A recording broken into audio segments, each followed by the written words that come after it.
Hi everyone, and welcome back to Balkan Sis, the show that's going to help you navigate the massive challenges of life, motherhood, culture, identity and belonging with more ease, acceptance, joy and purpose.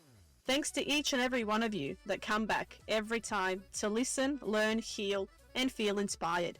If you do love the podcast, then do me a huge favor and hit the subscribe button. It really does help spread the word.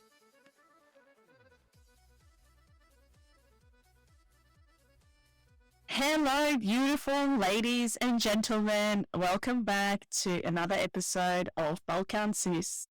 I know I say this every single time when I put out an episode that I'm so excited about today's guest. And it's because I am. It doesn't take much for me to get excited. I get excited about the small things.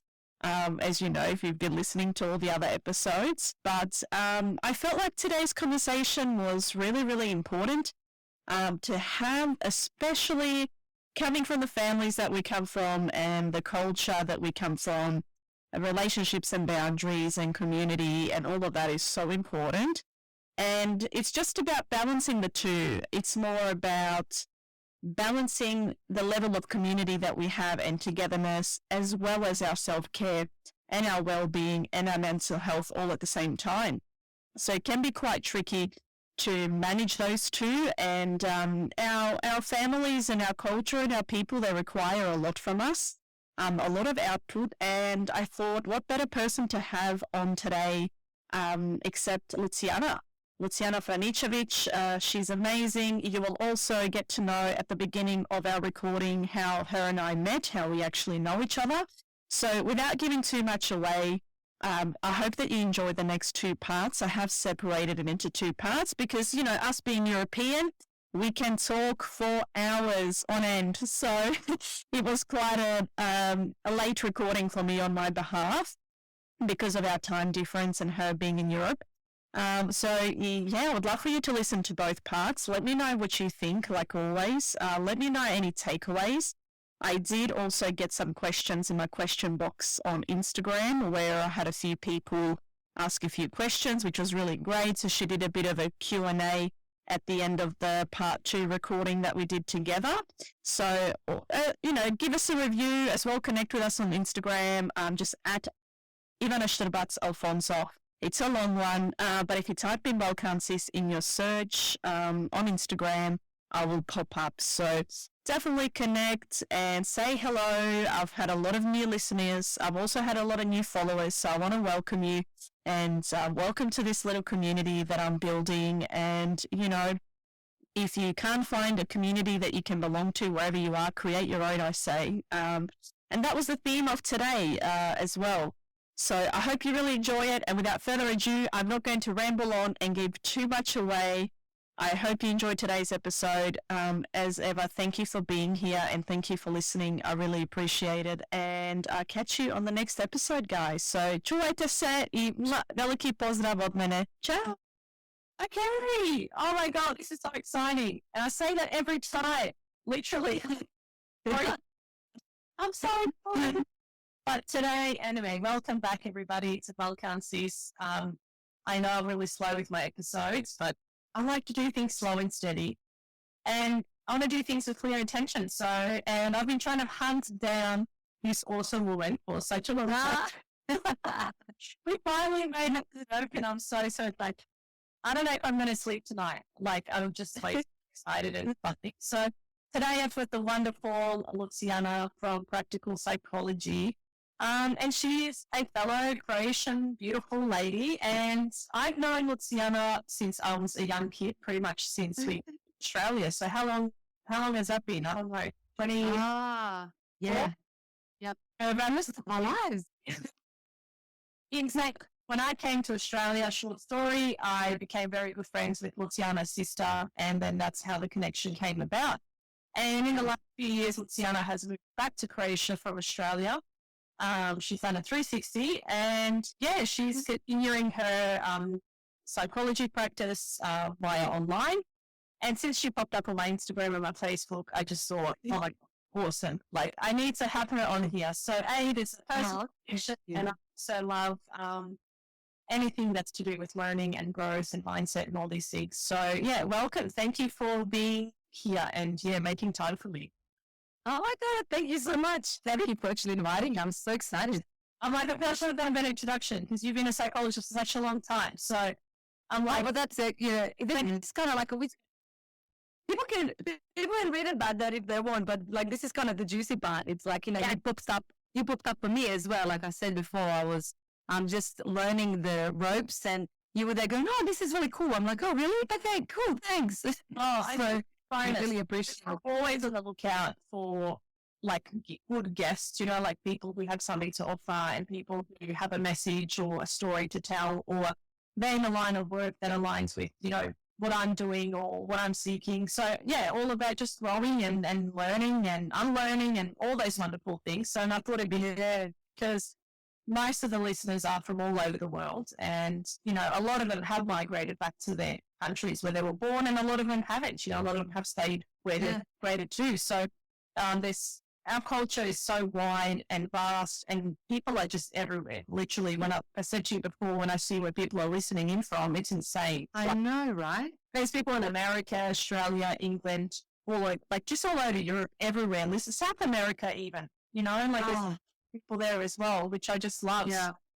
But yeah, today's topic, we're going to be, we're, Europeans, so talk about everything. As we have, the intro was like, I think an hour and a half or something, just like you covered everything. So many years, so I just like talk about everything out, and which we're going to do this conversation anyway. But majority of your work centers around relationships and boundaries. Yes, what I love, what you love, and also what it's a big buzzword at the moment, boundaries. So you're going to sort of go into depth today about what that's about. How do we create healthy boundaries? What is a healthy, like the what, when, where, and how notion of it all? Because obviously culture impacts who we are and what we do and how we interact with others.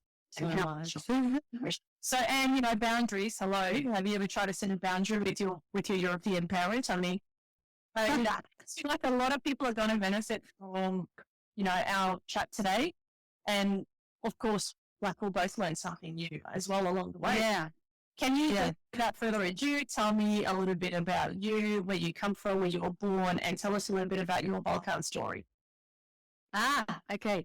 So, a curious human, like you said you are, and just always loving learning and curious about people.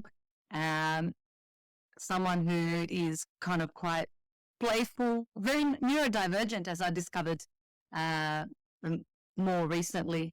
And I arrived to Australia 94, it was, against my will, I say, because my parents were, it was around the wartime, as you know. It was a little bit different to your story, but we left in 94. I was just in the 8th grade, excited to kind of start a different, a little bit more grown-up life in Split in the school. And then they kind of plucked me out of this. So I was totally depressed for the whole year in Australia, hating on it. And it was a really tough adjustment for the year. Yeah. Now, of course, looking back all those years later, I'm so grateful to have had that opportunity to be there, to live there, to study. Like there's no way I would be where I'm at today if it wasn't for that Australian experience. No way. But the initial bits were really hard. That's kind of like the rundown.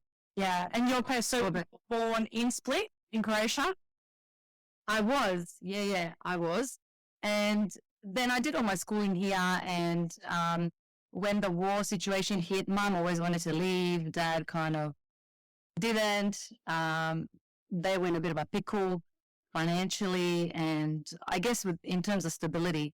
So they were kind of like, okay, let's submit some visa applications for Italy at that time because we had friends there, and Australia because we had family there.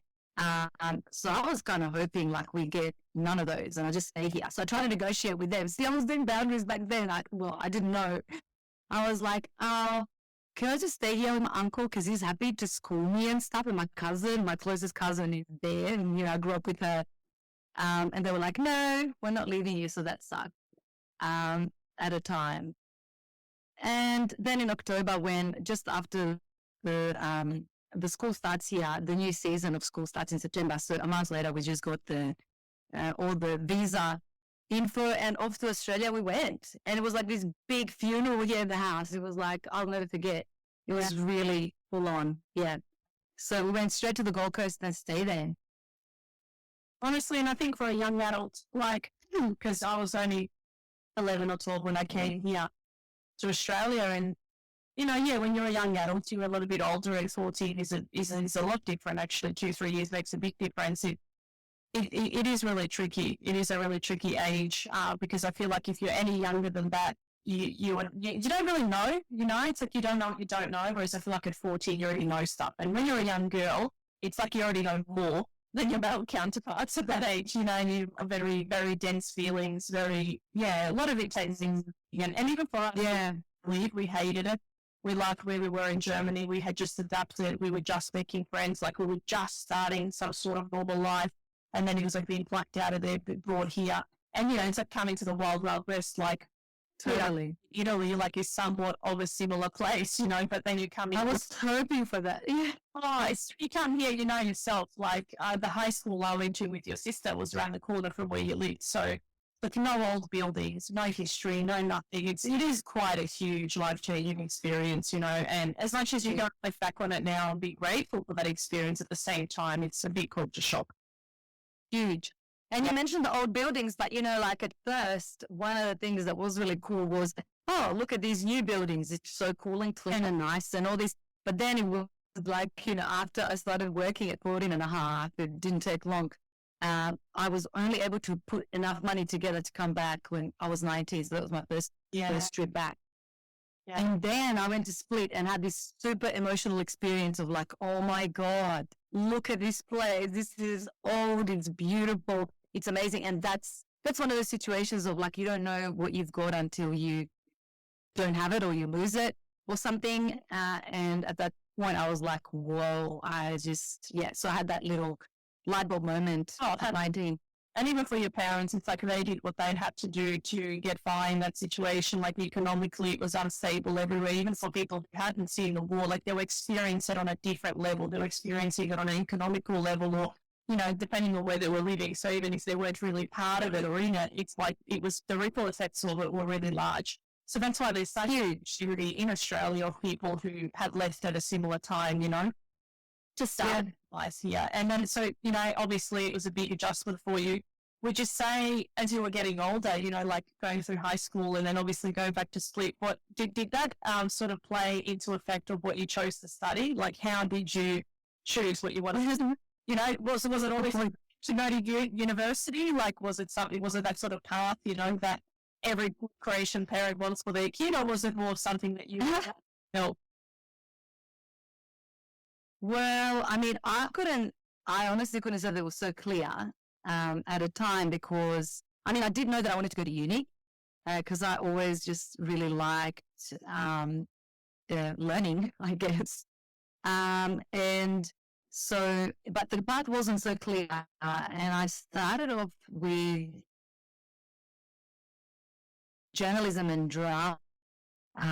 So doing that for a year was just awesome. But then a little bit of Croatian parent thing seeped through there because mum was like, what kind of job are you going to get out of this? And what are you going to do with this? You're an art student. And I was studying in my course. Bull, but it's like, oh, right. Right?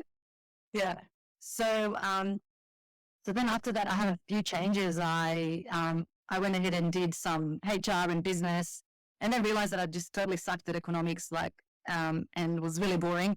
So I thought I'd give psychology a go. So it actually feels like it was a fluke. But now again, looking back, I don't think there are coincidences. And I think it was there all along. And when I look back or I said to you before, I was raised with my dad's adopted parents, and they were very religious. So going back to really, really early days, I was with my auntie. She was very churchy. And I remember like with her going to church on Sundays and going, the priest is talking about this thing that they could mention. I want to be up there and I want to talk about this. And, like, so it's funny when you reflect and you go, back then I was like dissecting these things and going, I want to inspire people and I want to tell them something that this priest wasn't delivering at that time. My little mind was ticking in that direction. So look, I must mention, you have a very interesting priest. He was more like a cowboy than what he was a priest, I would say. I don't know, question on here decided to look at the same priest because really at that time there was only one Croatian priest who served like the whole Gold Coast and Brisbane area. But you're talking about that one, and I'm not going to say any names, and I had interesting experiences with him, but I'm talking about way back here. So I was a little kid, like I'm talking even these priests here. But yeah, the cowboy comment, I like that. But it is true, like, but now when you look back and you have that hindsight, that 2020 vision of looking back, you're like, actually everything makes sense. But at the time that you're a child, how much sort of conversation was there in your household around things that were going on and happening, and this is why we're moving, and this is like, how much healthy dialogue and conversation was there within your family dynamic? Because I know in my family dynamic, it's like, this is what's happening, this is what we're doing, we're just going, and the rest you just got to figure out along the way. So how did you feel like those experiences impacted you then when you started studying psychology? Like, did you have any aha moments where you're like, whoa? Oh my God. That's like 100 questions in one. I don't even know where to start answering that, but I'll start here. When I went to my first, let's say, personal development or psychology seminar, there was a person talking about responsibility, and they were saying something about how we are, we have to take ownership about where we are in life and how we got there. And I remember being so pissed off in the audience, and I was like, you have no idea. I didn't want to be here. They made me come, and all this. So I was like really, really annoyed with it.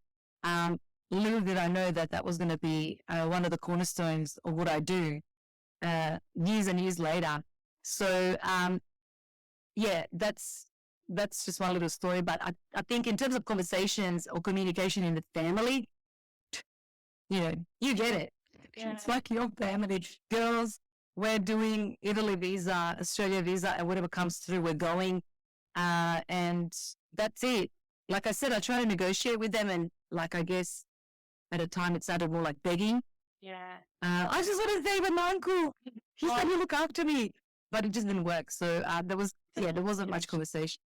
It's a normal reaction. And I was saying I was going to run away. Like I had it in my backpack. So like, I'm going to run away. Like, with an apple and a banana, right? I'm like, where are you going to go? And I was like, I'm going to take my bye-bye with these line. I'm going to save my... Yeah, that's the thing. It's that whole bargaining, it's people of like trying to, that security and safety like that you were just seeking. And it's tricky. And how did that motivate you then obviously in your future? Like then you spent many years in Australia, so you studied and then you started working as a psychologist. And so you had, let's say everything like the job and the this and the that. So what inspires you to go back, and what was missing in your lives that you felt like, you couldn't get here that you could only get in Croatia? For me, it's the thing that we touched on before, and it's the sense of community. And this kind of living that is about interconnectedness with people and not just work. Because I found myself with years of work in Australia, although I absolutely love what I do, I really, really do. I read a lot about it. I educate myself a lot about it. Like I just really love it. And I try to apply it wherever I can. But it was just sort of sense of community that I would always feel here, and a sense of home. So I don't know how to even necessarily put this into words, but I'd fly back a lot, and I would come in here and my heart would be like big landing here, and then I'd be leaving and all these tears would come out and I'd be like, I don't want to go. And then, that to me was some sort of indication over the years of what I needed to do, and then the right time happened and I just decided to make the move. So, but it was the sense of community and the spontaneity in life that it wasn't all about work, that there was a little bit of mess, like there's a little bit of messiness here. It's not so orderly. It's a little bit impromptu in some ways, as I was saying earlier. And so I kind of like that kind of thinking. And although creation is really traditional and very structured in certain ways, or very groupthink, there are spaces where it's messy and it's more, Well, like I think more flexible to like move things for you and do things with. It's just totally different. And this is what everyone that I talked to, even in the first 2 episodes I interviewed, like it's called Feature Crew, and they have a feature and they drive it all around the world. And they're a couple, but he's from Melbourne.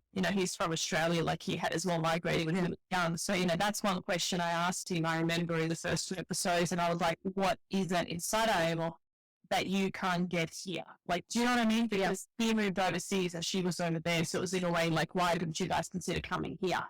And like, so it was just interesting. And even it was hard for him to answer. It was a bit like, this weird enigma, this weird sensation, this weird feeling. It's just that thing that's like a mythical creature thing. Like you can't describe it. There's no words for it. You just feel it when you come there. And how did lost and grieve? You totally, impact that decision for you? Because obviously your parents had been here, and then your sisters, and I know your older sister already moved back then, I think earlier. So how did family affect that decision making? Well, I was just going to say one more thing about the mystical creature that you were saying, because I saw that was a really good answer by Feature, because it's difficult to put into words, but it is about, when I would have practices in Australia, like visualization and do groups and stuff, I would always somehow land up here in the hill above the place where my dad's house is. So there's something about and even traveling to different places, I feel like there's like a spirit of the place everywhere that you go. That's how I bought my place in Australia. Like it's just this, it's a feeling, like you said. So you just resonate with it, and it's not always easy to put into words, but it is a creature, and it kind of just takes you, and you're like, yes, this is the place. Apart from the good chavapi and burek and all that stuff, all the like awesome food that you just can't quite replicate. I'm already hungry and I just want to like go to the and eat my whole weight in like dough, and then I just want to go sit at the piazza somewhere in the center instead of just like all day, just people watch. Literally. That's it. And what did I tell you before? It's a heavy rain day and the sun's like peeking through, I think, in a second. It was just, so it's like, we get 300 days of sunshine plus all the good food. Like you've got, like, it's just, what's there not to love, There's a really good blend here of work and rest, so much more than in Australia. But to come to your question about grief, so things, my main reason for not moving here earlier, although it was calling my name way, way earlier, was because of work. And because I was fortunate enough to have had already a group of clients who were online with me when I was in my offices in Australia, because they'd moved. So they stayed with me. I was like, oh, well, these people are doing online and, they don't have to be. So maybe I could do that with the rest. And my relationship had ended at that time, and things were just kind of like nearing an end on several places. And I thought, well, this is just not really what it was anymore. And I don't want to just be doing lots of work and like what I mentioned before. So it was, that's how the grief impacted the move. I was like, okay, this is time. And it was a significant moment in my life. And I haven't regretted it one bit. So 100%. And how do you feel, for people who don't know you, like your father passed away as well, which was obviously a huge life-changing event in your life and for your mum and your sisters. It's like, how do you feel closer to your father now, like since you haven't moved there as well?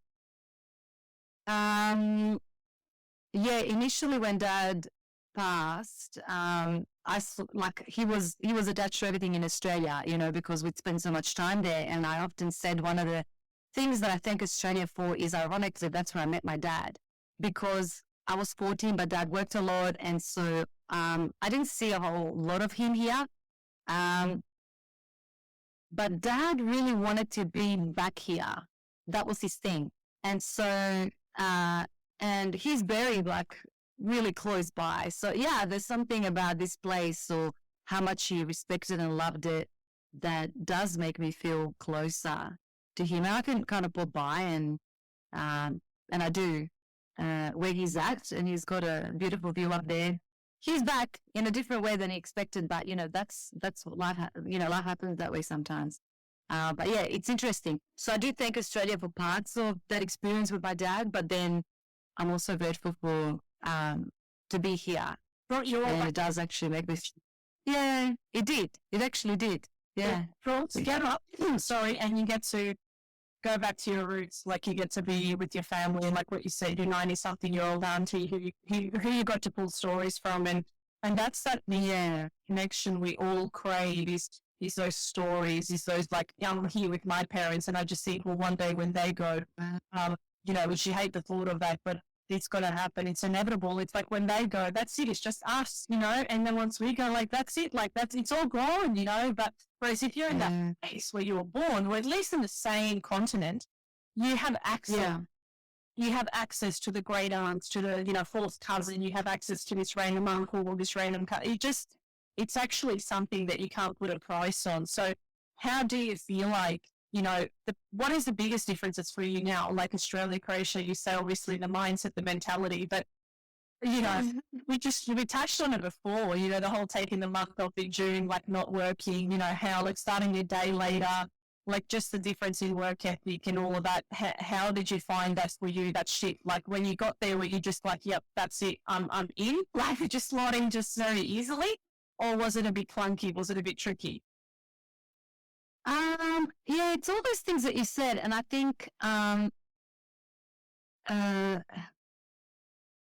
one of the things that happened is I was already thinking about this, like I was saying, for a long time. And I said to myself, I'm going to go over and I want to speak to one specific person who's moved. She's an expat.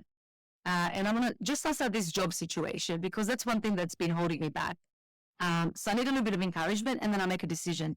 And so what happened is I arrived here for a holiday for about 3-4 days, and she invited me to this expat meeting, and I turned up to this dinner that was like about 13, 14 people, I think. And she said, not everyone's met each other here, so let's introduce ourselves. So we went around the table and everyone's introduced themselves and talks about how much they love being in Croatia. And then it was my turn, and, I sort of like talked a little bit about, why I was there. And then at the end of that, or during that dinner, one of the ladies across the table, she was like, I'm a doctor here in the hospital. Here's my number. My husband is the head of the department. Yeah, if you come back, you've got to do. And I was like, you know what? If God was trying to tell me, like, if this is like, I've asked for one sign, and there was like 101 and I was like, yeah, I'm in. And then she said, I'm going back there, selling up, and I'm 100% like, seriously, right? It's like, I love it how someone knows someone that knows someone. It's like, I'm here, my husband does this. Like, that's it, Totally. Totally. Connection, like, it was so awesome. And I was like, I'm determined. I just need to talk to her over coffee. And then all of this came forward, and I was like, nah, I'm not listening to this. I'm just going to go in. So like, online work popular before it became popular. It's like you made, but about it, it's like you already took the lead before COVID. Like you were already over there, you're already serving clients online, you're already talking to people, like you've already migrated people to, talk to you online by Skype. So then COVID hit, like not much had changed for you. Well, I mean, yeah, I know it was a really difficult time for everyone, and it was like, I'm feeling with that in some ways, but yeah, I do feel extremely, extremely, extremely lucky around that, because yeah, you're right. And I have a lot of loyal clients, people that I've known for a really long time, who pop up quite regularly and say, hey, I came in 10 years ago, 3 years ago, 5 years ago, and now I've got this going on. And so they've trusted me enough and made, helped me actually make this a reality. So, online that is awesome. I'm just, So I don't even have words for you. It's not actually Croatian. Like how many it's different. Like do any come and talk to you face to face on what has been the impression with your work, with being a psychologist in this completely different mentality, which is like normal to you, but obviously foreign to them because we know how Croatians and, you know, Europeans feel, or the whole of Balkans. Okay. So I have seen it. when I first arrived, I was like, I'm just going to. So I work with Australians online, and then they kind of they're all over the world, and there's other people that are not Australian, but I don't actually work face to face here. Like I'm completely online, but I've had a lot of conversations with people about doing one-on-one here, and I've been in and out of that story for a while. And simply, like you say, it's because of the mentality that's here, that's a little bit different. Well, quite a bit different. But in terms of Croatians, there's a couple in my client list, but they're Australian Croatian, like yourself. So it's still a little bit different, you know. I don't know. He's a little polite. You know, well, I've been wrong about lots of things, including like when I first came out, I thought, people are not going to get what I do, and like, how do you even answer here? You know, how do you describe psychology? But I've been wrong in that I've met a lot of people, and a lot of people in my life, friends, and loved ones who actually do get it. But as a general thing, yeah, people kind of go, you either have to be completely. Do you meet someone like, you know, how they're like, oh, you know, I don't know how you guys are be asked to see or that or whatever, because they always know you're different. And then it's like, shut the radish or whatever, just a fee rubbish or whatever. If you say psycholog, like, what's the general reaction? Like, do they just think, oh, crazy people? Crazy people. They say that, and I'm like, oh, well, you just got the wrong idea. This is not what it is. And then, then there's like usually a bit of moment of educating them about the fact that psychology is kind of like an everyday thing. Of course, there's the clinical psychology and things that are done with people that aren't well, and that's how my career started. But what I get to do these days is, it's so fun. Talk to people that are like you and I. Like, where do you think that comes from? Where do you think that idea about psychology comes from? Like, why do you think they have that stance?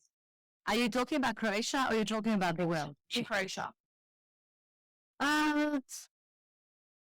Like here, there's a mental health day, and Are You Okay day, and this day, and that day, and you know, it's normal to talk about mental health. Where you take a day off for mental health, like wellness. Like if you were to call your job every day and say, "Oh, I need my mental health day," if you like, you can get into work. Where do you think that mindset comes from? I honestly think that people have had a really hard time here, and this area that we're from, they've seen a lot of war and corruption and difficulties, and they've had a lot of struggles. And I think that sometimes bonds people and makes them more resilient. And they just learn to cope, like you were saying before about your refugee experiences of that.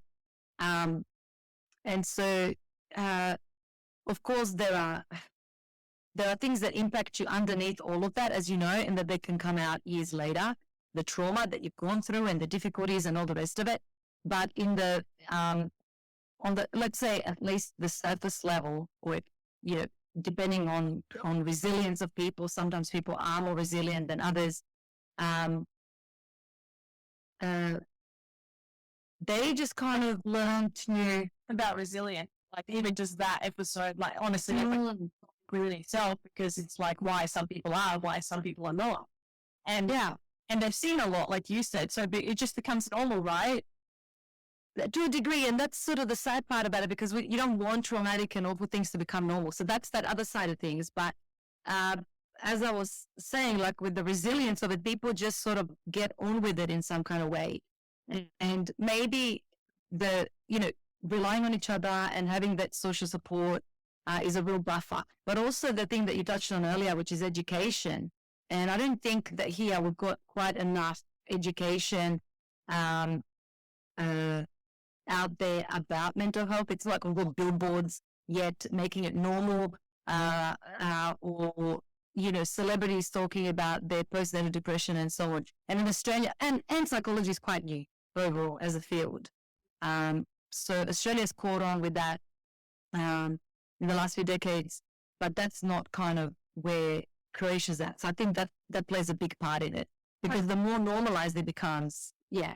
Well, look what happened over there, you know, 24 years ago. What happened here 24 years ago? You know what I mean? It's like when you, on an economical level, on an educational level, it all matters, because if you're watching TV and if you're seeing signage, or, you know, you're watching, it's like, if it's not there, it's not there. So it's not normal. It's not, you know, so then it's like a fish out of water, really. It's tricky. Like you said, it's multifactual. It's not just one thing. It really is. Yeah. It really is multifaceted. And then also sometimes I think there may be religious things play into that, which is, you know, unintentionally probably just invalidating, like just pray about it.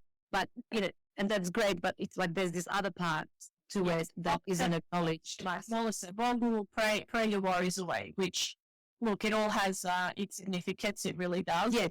Because I value, you know, my grandmother's prayer and how much I felt protected when she was here, and in her doing that, also the power of prayer, like now as a parent as well, has transformed things for me as well. So you all have a place, all of it. But why do you think, you know, boundaries and trauma and all that, why has it become such buzzwords? What do you think has changed? Like, why do you think such a massive snowball effect? Like now that there's something about, you see it everywhere, you know, holistic psychology, you're there everywhere. It's like, holistic psychology is becoming now this mainstream norm, which is great because you want people to access these services. But at the same time, it's like people are becoming reliant on these services. And then like I said to you before, you know, if my psychologist moves away, like it's, you know, it's going to be hard for me to cope. So isn't the whole point to use these services, learn from them, get the tools and then access them as you need, not as an actual, I can't live without this, you know? So here, like boundaries has become such a buzzword. Why do you think that it's come about like that? Well, I think boundaries and all these things have been buzzwords in psychology circles, you know, forever. But as we were saying before, with mental health becoming more accessible, with it being promoted, that's how in Australia it's come to surface. And I think, you know, don't forget that Australia is a first world country. So when your primary needs are met, meaning, you know, your shelter, your food, you know, then you want to go and do more things. You want to like attend to your higher order needs, so to speak, right? So with that, we can go sometimes too far and kind of take it too far and not know where the limits are with that. So maybe that's a part of that process.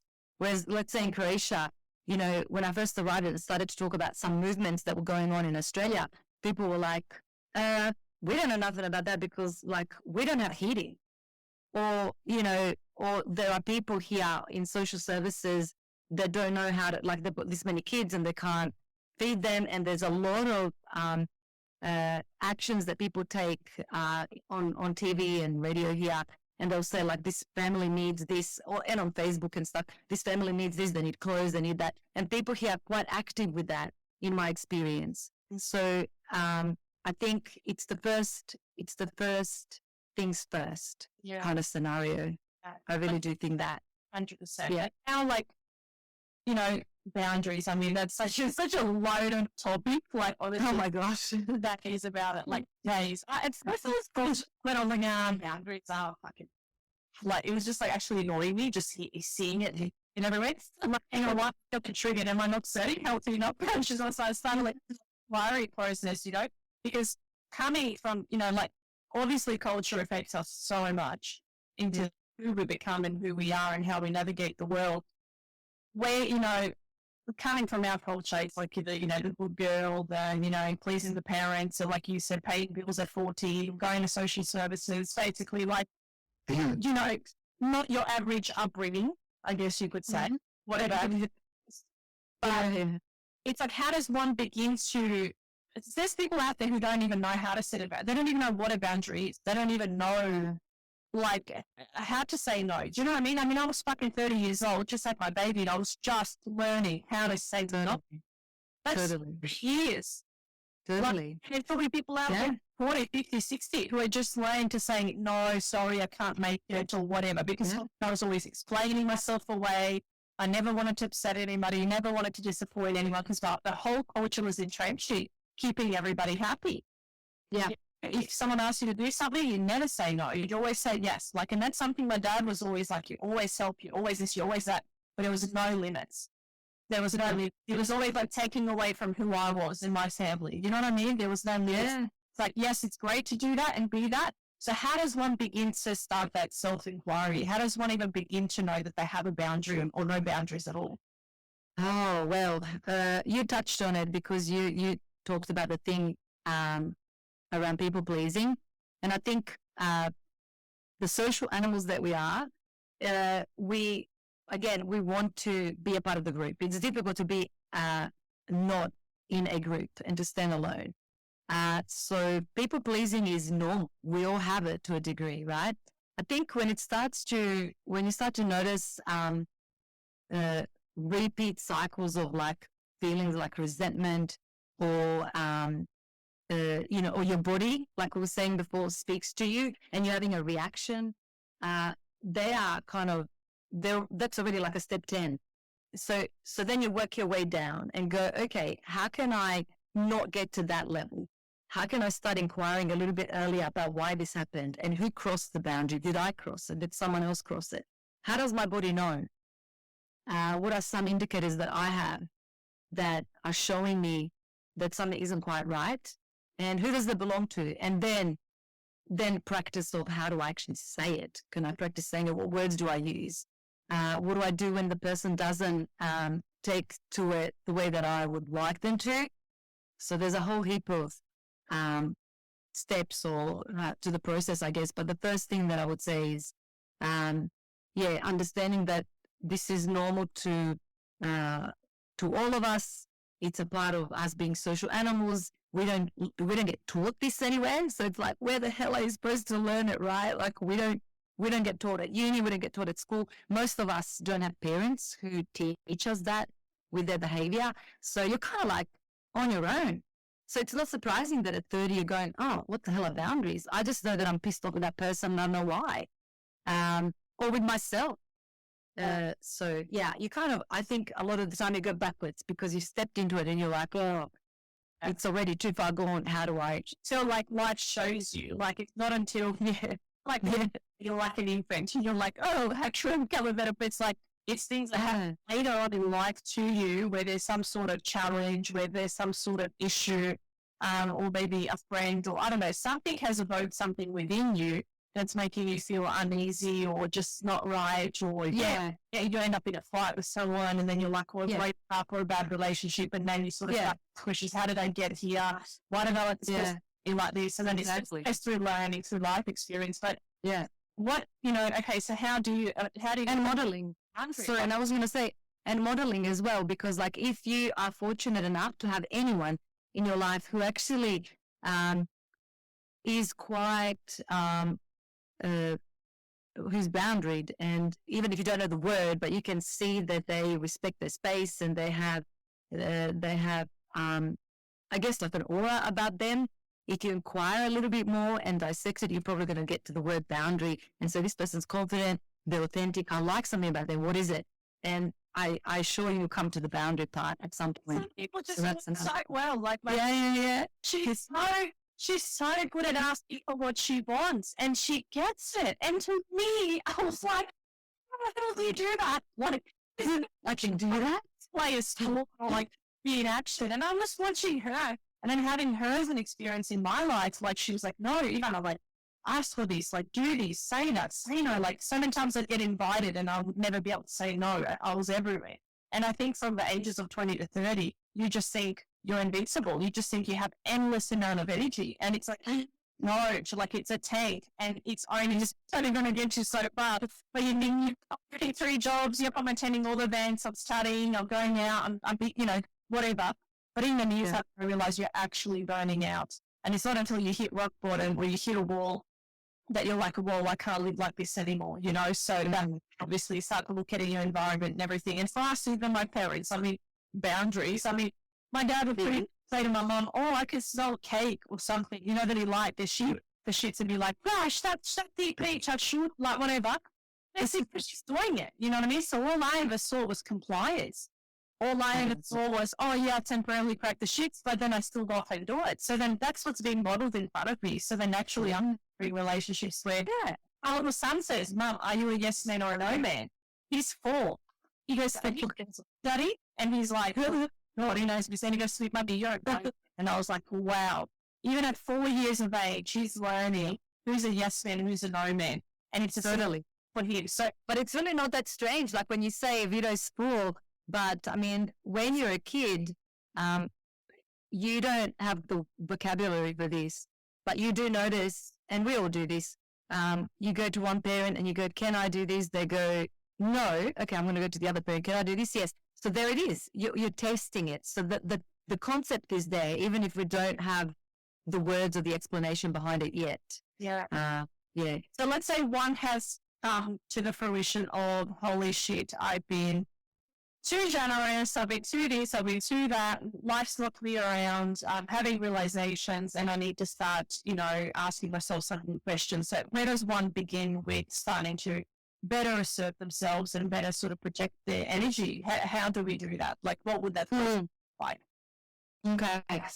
So, so a good place to start is to check in. I think body often talks to us in ways that we don't always listen.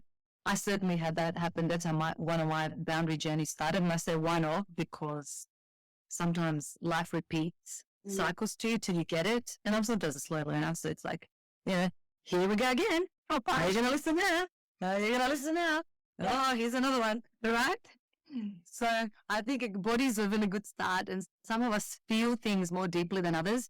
Or can resonate with that better. So noticing any kind of discomforts or something, you know, someone being too close to you, standing too close to you, or, you know, so it's in little moments, or it could be a particular person that causes a certain reaction. So body can give us a lot of that information. Thoughts as well. I just mentioned a visual, so seeing a person and having a reaction. So just giving yourself a moment and some space and asking yourself, where have I crossed the line there? Have I spoken to them about what it is that I need? Have I communicated to myself what it is that I need? Is it clear for me what's going on there? I mean, certainly this is where psychology can help, and there's books out there on this, and, you know, to walk you through the process. But I think just giving yourself some space and pausing and allowing your body and your mind, your life basically, to speak to you. So if you've got somebody kind of asking something of you all the time, that could be an indication, okay, it's the person. If it's a particular feeling, then, you know, you start there. It's different for everyone. Because you think like, you know, it can mean a few ways, because you're like, this is the dynamic between me and this person. That we've played these roles, and now I'm going to be changing that by saying no, or by saying I'm not available, or I'm not going to do this. I know. And how does one, it's hard then to accept the reality that this will change. This might change the relationship for either better or for worse. For better, awesome, great, like beautiful, that's a healthy relationship. But it's scary for people that this might be the end of also a relationship. So I've burned a lot of relationships because of this. Consciously, and I've moved on, but it feels like a lot of losses. Do you know? When I was born, it was like I was changing. My boundaries were changing. I was no longer that available person, that available friend, that person that would do this for free and that for free, you know. And that started to change, and then my friendship started to change, and a whole lot of people dropped off because of that. Mm-hmm. So it's one sort of, I guess, you know, deal with that. Greeting people that are still there, you know, but your life, and also potentially family members, which is huge, because my gosh, us Europeans like, you know, our family and thrive with our family. So then all of a sudden you've got situations where, you know, you're no longer talking to an auntie, you're no longer talking to a cousin, because they've crossed the boundary that you've asserted. So where does one? Oh my gosh! Question is like glazing over things, but how does that look like in your practice when people come to you with this? Well, this is, you're right. This is a massive thing. And I feel like just this question alone could like really dissecting it, could go on forever just answering this. But if I can glaze and summarize, it's something to do with, I would say something to do with being honest with yourself, and recognizing that this will cost me. Like everything in life will cost you something. There is no action or decision that you make that will be free. Yeah. So anytime you decide to do nothing, you've still decided, or you decide to do something, you've decided to give up, a certain thing. There's a cost attached to everything. So if you're honest with yourself, that's a good starting point. Honest that, this person is really crossing that line, and it's now starting to impact my mental health. With being honest, you're also expecting a change. Mm-hmm. Of course, if I related to you in this particular way, where I was giving you free things all the time, and now I'm going to say, Ivana, actually, I can't do that anymore free, or I won't do that anymore. There's going to be a thing where you feel like something's been taken away from you. Yeah. And a lot of people take that personally. So expecting that change and being honest around that's a tough thing to hear for all of us. They're good starting points. Yeah. And understanding that, it's tough for other people, just like it's tough for us to hear a no. So maybe making some space to hear other people's no's and to be respectful of that and not to take it personally. Yeah.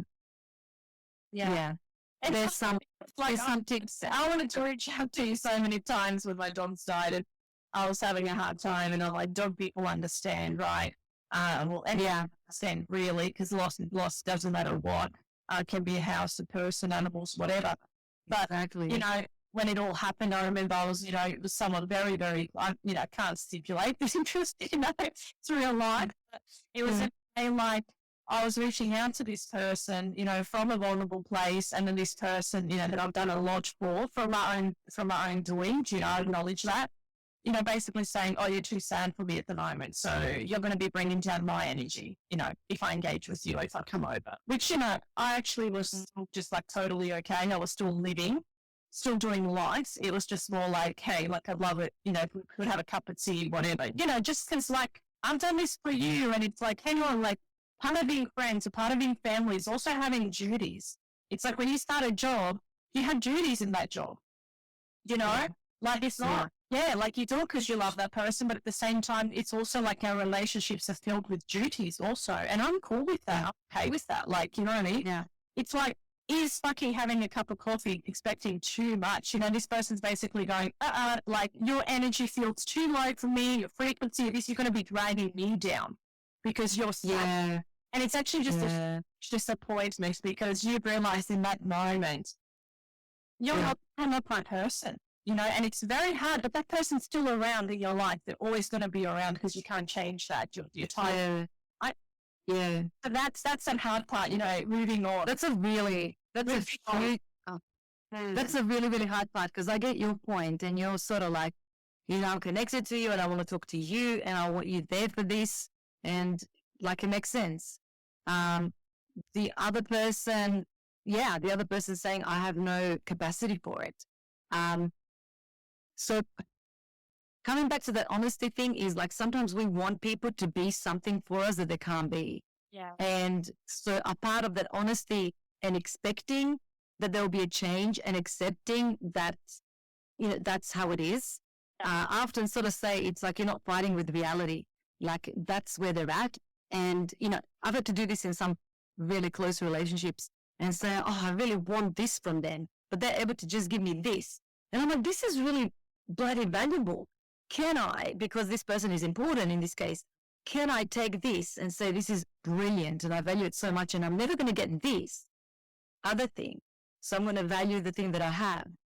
And you do that with certain people that you think it's worth doing that with. And then others you might say, like you said, look, this is not my person. So that's such a nuance. It's so difficult to kind of speak generalized because, there's so much context around all of that. And also, I've met a lot of people who are in my life who say, I hang on to relationships for too long, more than what I should. And then for me personally, I do too, but I burn very quickly. Like I'm very done. So I've noticed that's like a thing within me that I have to work on. mainly because I've always come from the standpoint is like, oh, I give so much because I want to, because I love this person, and that's fine. If they're giving me 10%, that's fine. That's their capacity, right? But and there reaches a point in your life where, you get in a bind during a pickle, or you're going through a tough time and you think, fuck, and you turn and look around, you're like, who's there for me? And then the proof is in the pudding, And I'm just saying, being there for someone that you love is not a huge ask. Yeah, because there's been moments in my life where I've not had the capacity, and that's where I'm not on a known boundary, but I've realized that's okay. This is part of being a good friend. This is part of being that good girl, right? So that's where that conditioning is so hard and so deep. Because just like, well, my sister needs me. Well, my best friend needs me. She's just had a crisis. Like, I'm going to go. And this is where like the burnout is so, we start not honoring our boundaries. How does it show up in our bodies? Like, what have you seen? Well, it's different for everyone. And my theory around that is that, or my opinion around this in evidence that I've watched over the years, is that it comes up for people in an area that's weak for them. So if people have weak stomachs, maybe that's where it shows up. I personally had like a hugely allergic reaction without symptoms, and it took that for me to listen, because I wouldn't listen before. I was like, I'm good. Let's keep going. I'm good. What do you mean? And you're blistering, right? Like in big red welts, and I was like, well, you're working a little bit too much. Nope, I'm good. I've got the capacity. I've got the energy, right? You double down and you're given more because your life. Yeah, exactly. Yeah. So I think, it's different for people. And I just can't emphasize enough that whole concept of honesty with yourself, the reaction that you have when you're alone with you, what's your body saying? And, like what we were saying before about the energy of the place. You walk into a space and you're like, oh my gosh, this feels like healing, or other places feel like a drag. So just spend a little bit of time and get curious about why.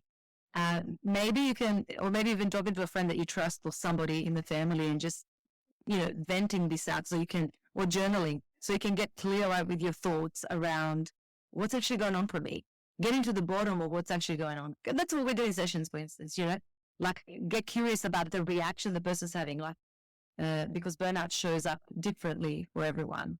And I think the idea is to get more in tune so that we don't have to get to a point where we're, incapacitated. Yeah, I know with something. Like, he's so happy. He's just bringing me a coffee. Hey, Jake. How's it going? Just hashtag keeping it real here. With a polished. So it's so European just to be like, get 11:30 at night, but whatever. Yeah, that's life, right? I think it's the lifestyle also dictate. I mean, it's hard because it's like we dictate the lifestyle we live, but then also we really dictates how we act. It so does. Yeah. So then it's tricky, because how can you have these realizations or these breakthroughs or these, or accepting if your nervous system is not calm. If you are not calm, if you're not slowing down, you're not noticing any of, that's where you're going to end up body, or you're going to end up in a car crash. You're going to end up in some sort of situation that's going to make you wake up to things that you've been avoiding. So how does psychology for you, like what things can you what tools can you give to people to sort of help overcome some of that? Obviously they've come to you, they've acknowledged that need help. And then how do they begin with that journey? Like what sort of tools can they garner to sort of move forward with you? I mean, it is very different for everyone. So I just kind of go with the story, I have very unstructured sessions in that sense. At the end of the first session, there's always goals, and that's what we measure everything against. But the actual structure of the session is that the people talk about what's going on for them, and we just work with the information that's present, if that makes sense. No, that's you know what I mean? So it's like, if they say, this is what's going on and I'm in a burnout, like I'm burning out, like I might ask them, what is it that you want? Or just listening to people's signals. Like I just finished with a client who was saying that they feel like they want to end the friendship. And all the signals they were giving me in the session were that, because the situation has become just one-sided. So when the signals are in the field, and I write a lot when I talk to people, then I'm like, well, look at this. There's like 5 situations you've just given me where you even said your gut is telling you this. So it's kind of like a process of helping people get closer to themselves and their own experience so that can unfold into the next step. Because, I mean, what the hell do I know what the next step is? It's just different for everyone, you know? And the strategy that I asked them to implement really is varied on what the experience would just unfolded. Yeah. And I love that you work holistically or in that way where it's open for interpretation and you're just flowing with that rather than it being this like structured thing of, you fill this out and that's the hard part, I think, with mental health, especially here. It's like, okay, you can access it in a much better way. So we talked about the healthcare system, in Croatia, Europe, and then you've got the healthcare system here. And it just looks fancier here and it functions maybe a bit more smoother. But then at the same time, trying to access it is actually really difficult. And then when you do access it, it does still cost you. There is still a gap regardless. If it is completely for free, like it's shocking sometimes the people you get, and look, they're probably burnt out in their own way as well. So it is hard, like, to find that right person. So it is difficult to get discouraged, because they've made the first step, they've asked for help, they've gone and then, I could have figured this out by myself. Like, what sort of advice do you have to people who are looking for? I mean, my advice would be just book Luciana, but Thank you. We've talked about this, especially in Croatia, like healthcare services, how the hell do you even access it? How do you even get the help? Yeah. Look, thanks for your sweet comment, but like I wouldn't be right for everyone either. So, and I think that's a part of it. So it's about allowing yourself to have the experience. So if you go in for that one session and you're speaking to the person and the feedback that you're getting. So again, listening to your body, listening to your gut, listening to paying attention to the body language and how the person's receiving your information, all of that is important. So if you feel like they haven't heard you or they're not really connected, you get to decide, do I give this another go or another 2 goes, or do I look for someone else? For me, I take seriously what I do, and I do love it. And for that reason, a part of that reason is why I sought my own therapy years ago. And so I've got mentorship and I've got my own personal therapy. And I think for me, choosing this person was exactly that. So walking in and knowing what I wanted to achieve, and this person really kind of being there and me noticing the presence and the ability for me to be free and honest with them. So they're going to encourage me with what I do well, but they're going to call me on my bullshit. And that's what I was looking for, So you feel that and you notice that. And if you're not getting that, then allow yourself to move on and not to throw the baby out with the bathwater and say, oh, psychologists, are not going to help me, but it's about finding the right person. It's kind of like with friendship and with relationships. You're looking for the right people, right? So that was the episode. I hope that you really enjoyed it.